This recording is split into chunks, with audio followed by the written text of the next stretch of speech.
A igreja de Deus, ela sempre foi atacada e ela vai continuar sendo atacada até que Jesus volte. E quando a gente fala isso, muitas vezes a gente pensa em perseguição religiosa, intolerância religiosa como a maior ameaça contra a igreja. Mas essa nunca foi a maior ameaça contra a igreja. Na verdade, quando a primeira vez que a igreja foi perseguida, foi quando a igreja saiu de Jerusalém e foi para as outras cidades. A maior ameaça que existe contra a igreja de Deus, são os falsos mestres e as falsas doutrinas que muitas vezes surgem aonde? Dentro da própria igreja. A igreja de Colossenses, a igreja de Colossos, passou por isso.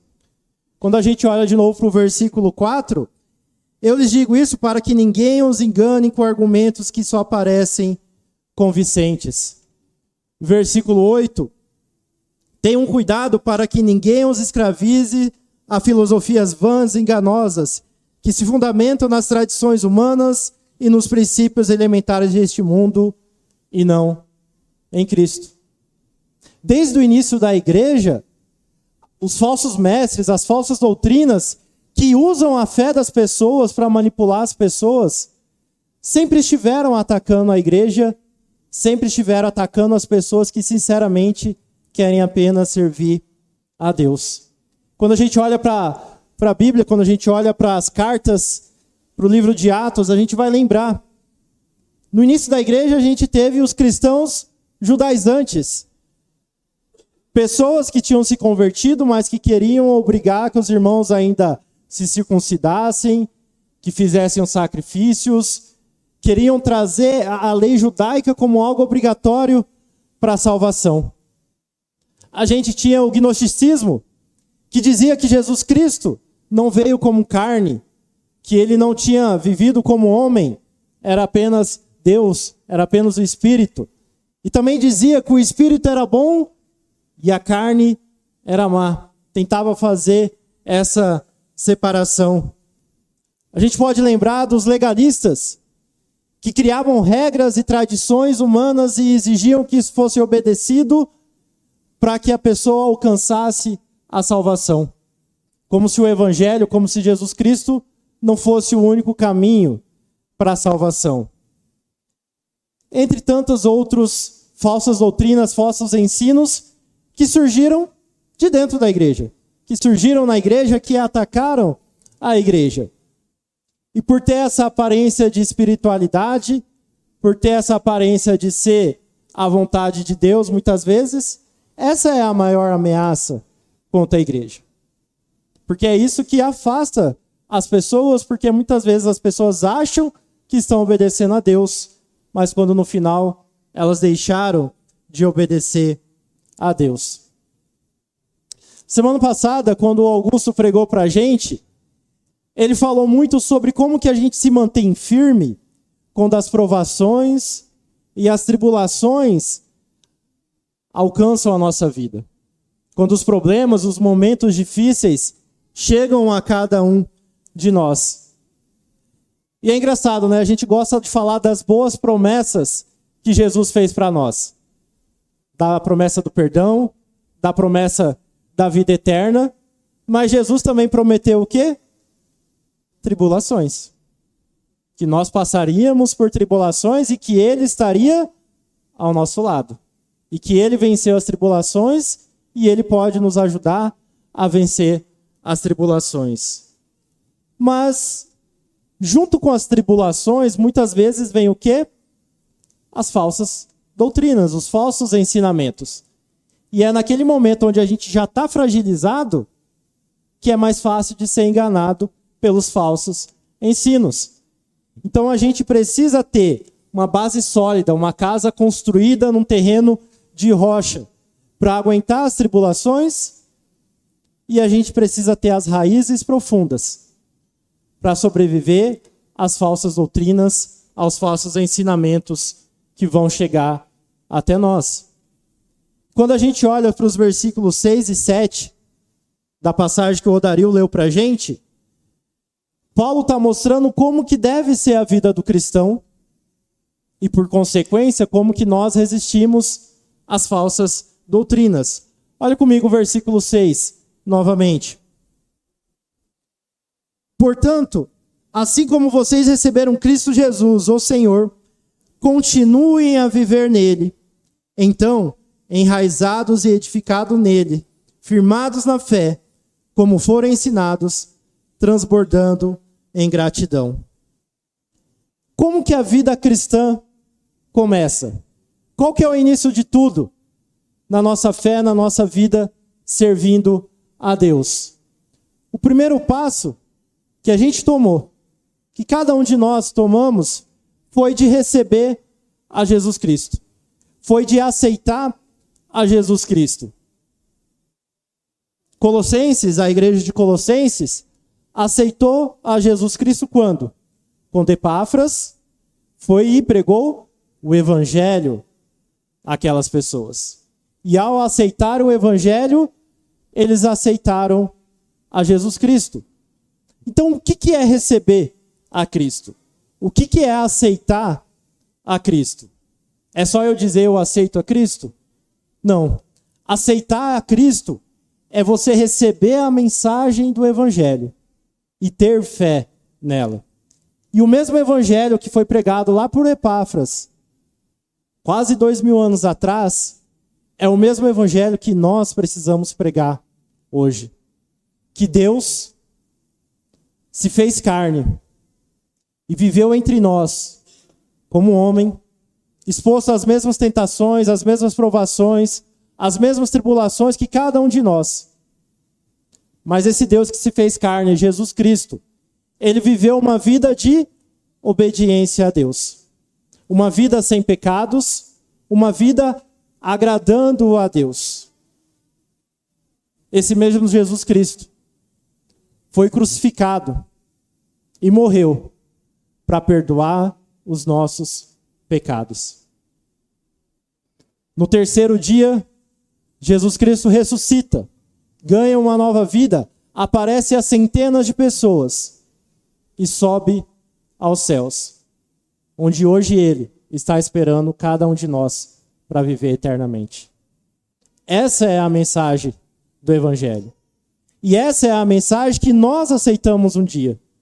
E no momento que nós aceitamos essa mensagem do Evangelho, nós aceitamos a Jesus Cristo. Aceitar Jesus Cristo é aceitar Jesus como Deus que morreu em nosso lugar. Aceitar Jesus Cristo é aceitar que Deus está nos esperando, que Ele está nos esperando para viver eternamente conosco. Aceitar Jesus Cristo é entender que Ele é o Cristo, que Ele é o Rei, que Ele é o ungido de Deus. Aceitar Jesus Cristo é entender que Ele é o Salvador, que Ele fez tudo o que era necessário para salvar cada um de nós, para perdoar os nossos pecados. Aceitar Jesus Cristo é aceitar que Ele é o nosso Senhor da nossa vida, que Ele manda e nós servimos e obedecemos a Ele. Isso é aceitar a Jesus Cristo. E quando eu aceito a Jesus Cristo, eu começo a viver em Cristo. Eu começo agora a ter uma nova vida em Cristo. Você sabe muito bem, meu irmão, que no momento que nós aceitamos a Jesus Cristo, que nós passamos a acreditar no Evangelho, a ter fé no Evangelho, qual é a consequência disso? Arrependimento, confissão, batismo. E no momento que nós batizamos, nós ganhamos uma nova vida em Cristo. E essa vida em Cristo é uma vida onde nós escolhemos, por fé em Deus, por fé no Evangelho e por amor a Deus, nós escolhemos abandonar a antiga vida de pecados e viver uma nova vida buscando agradar a Deus, buscando fazer a vontade de Deus. E é claro, a gente sabe que por mais que nosso desejo é de agradar a Deus, a gente ainda comete pecados. E aí nós pedimos perdão a Deus. através de Jesus Cristo, e buscamos novamente fazer a vontade de Deus. Então, viver em Cristo é viver uma vida de obediência à vontade de Deus, de fazer o desejo de Deus, de aplicar a palavra de Deus em nossa vida. Viver em Cristo é viver uma vida de serviço.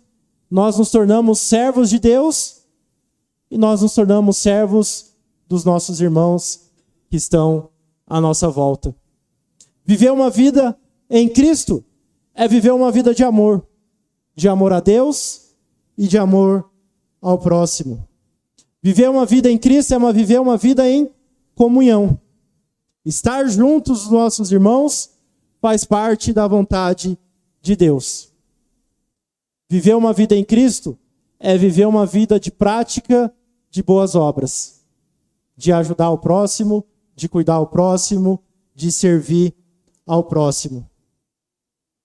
Durante a nossa vida, vão vir as tribulações, vão vir as falsas doutrinas, mas se nós estamos vivendo em Cristo, nós estaremos prontos para resistir às tribulações e para resistir às falsas doutrinas.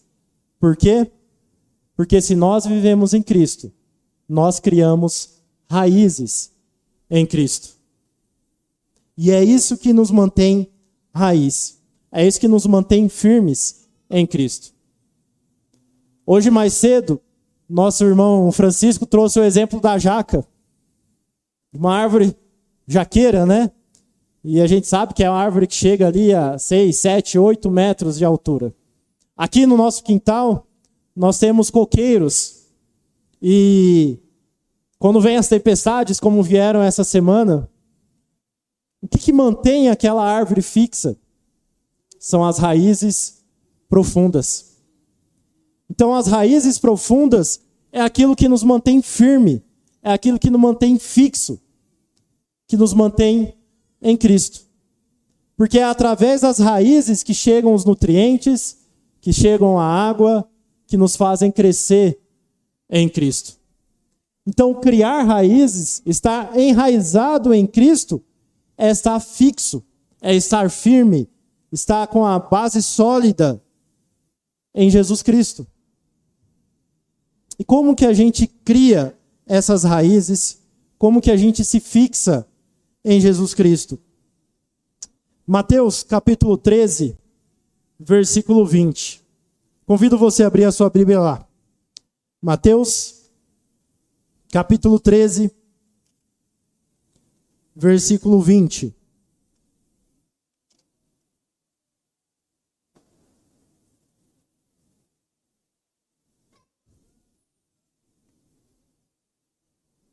Quanto à semente que caiu em terreno pedregoso, esse é o caso daquele que ouve a palavra e logo a recebe com alegria. Todavia, visto que não tem raiz em si mesmo, permanece pouco tempo. Quando surge alguma tribulação ou perseguição por causa da palavra, logo a abandona.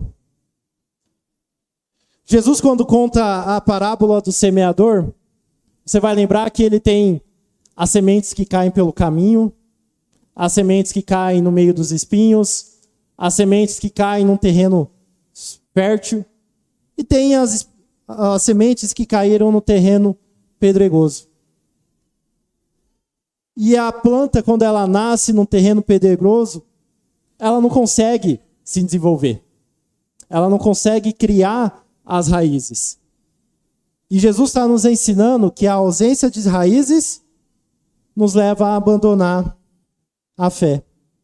Quando virem as tribulações, quando virem as perseguições por causa da palavra de Deus, quando virem os ataques à palavra de Deus, acabamos abandonando a fé.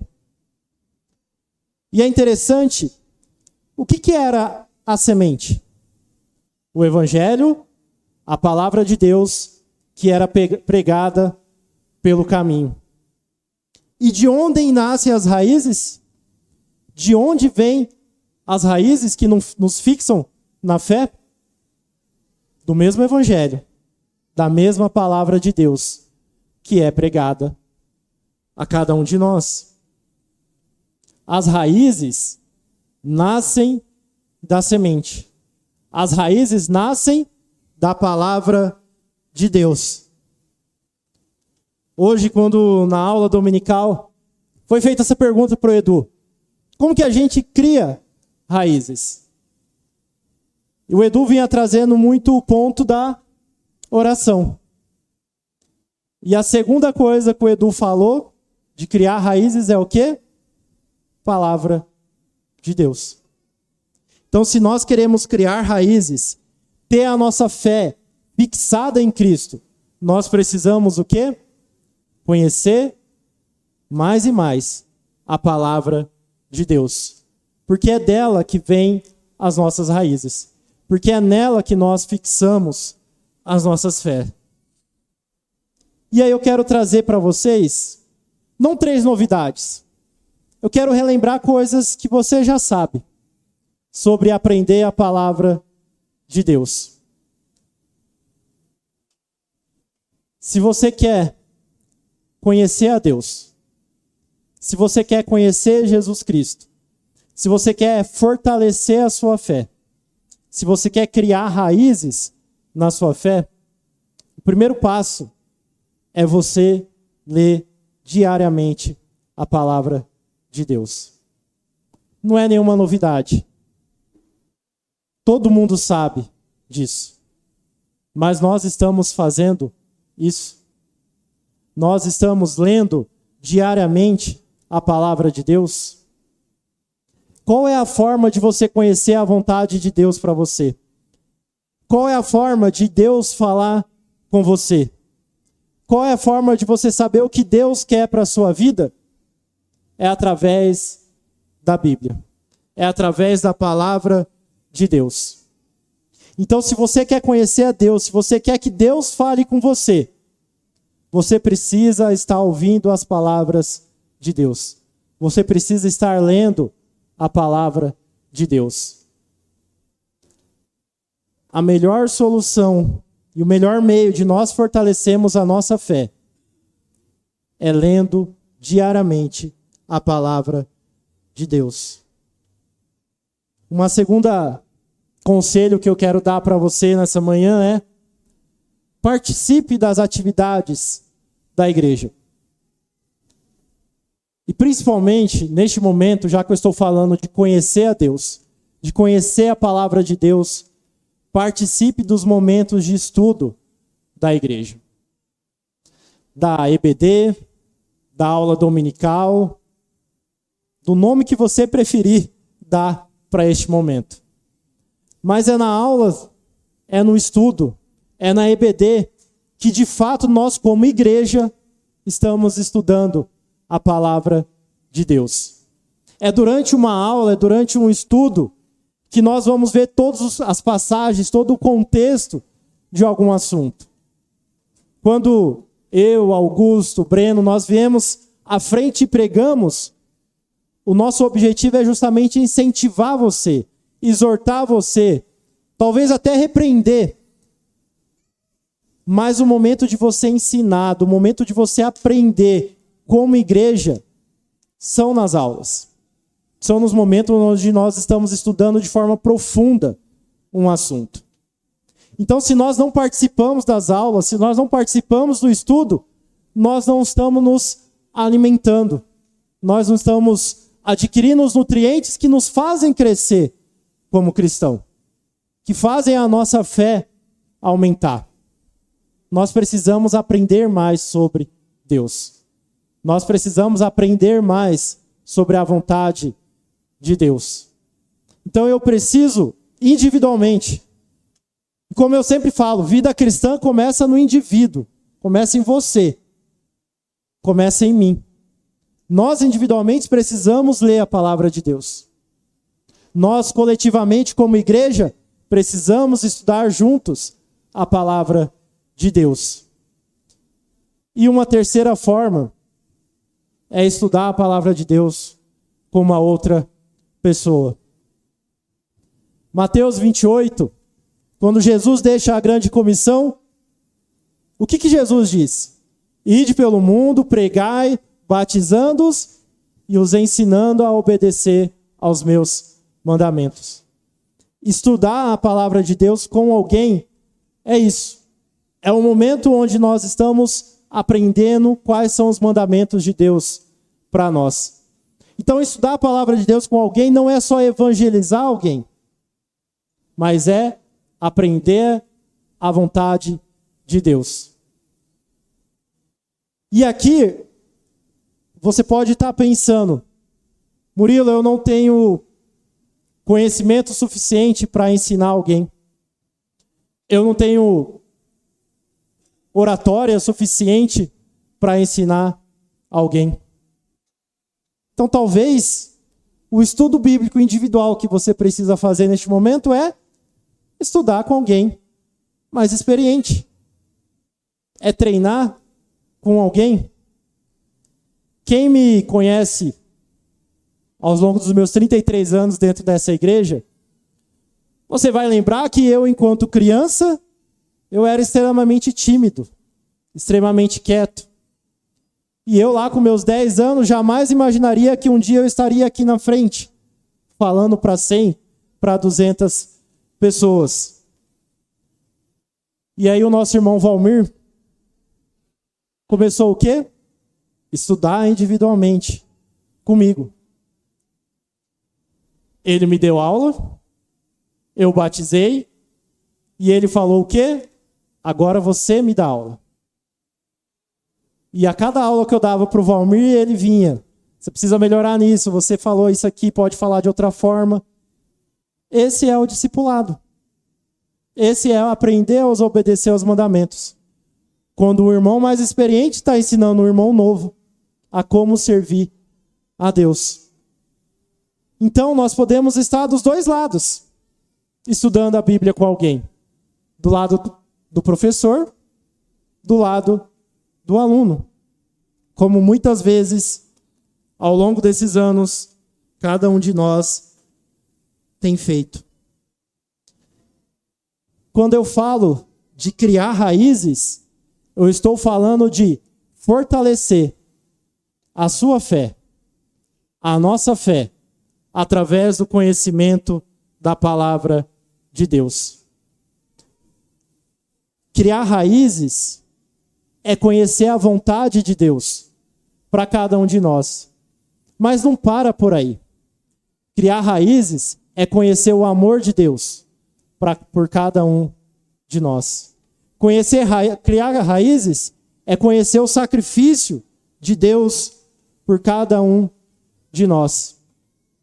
Criar raízes, conhecer a Deus, conhecer o amor de Deus por nós, conhecer o sacrifício de Deus por nós, é o único modo de nós chegarmos na gratidão a Deus. E a gratidão a Deus é que vai nos levar a ter o desejo de viver eternamente com o nosso Deus. Por isso que nós precisamos criar raízes profundas em Deus, em Jesus Cristo. Meu incentivo para você nessa manhã é receba Jesus Cristo como Senhor e Salvador da sua vida. Viva em Cristo. Crie raízes em Cristo, conhecendo e aprendendo cada vez mais da palavra de Deus. E finalmente, seja grato a Deus e espere ansiosamente pela volta de Cristo para vivermos eternamente com o nosso Senhor. Amém? Vamos orar.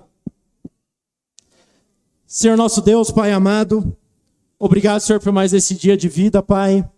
Muito obrigado, Senhor, por essa manhã, onde nós temos o privilégio, Pai, de estarmos reunidos como a sua igreja, te louvando, te adorando, aprendendo mais da sua palavra, Pai. Neste momento eu tenho certeza, Pai, que o desejo de cada pessoa que está presente aqui hoje é de agradar ao Senhor, de fazer a sua vontade. E de a cada dia, Pai, que a nossa fé aumente, que a nossa confiança no Senhor aumente, Pai. Coloque em nossos corações, Pai, o desejo de conhecer a Ti, de conhecer a Sua palavra, Pai. E que cada um de nós, de fato, Pai, espere ansiosamente pela vida eterna com o Senhor, Pai. Quero entregar em Suas mãos a vida de cada pessoa presente aqui hoje, Pai. Que seja feita a sua vontade em nossas vidas, Pai. É em nome de Jesus que nós oramos. Amém.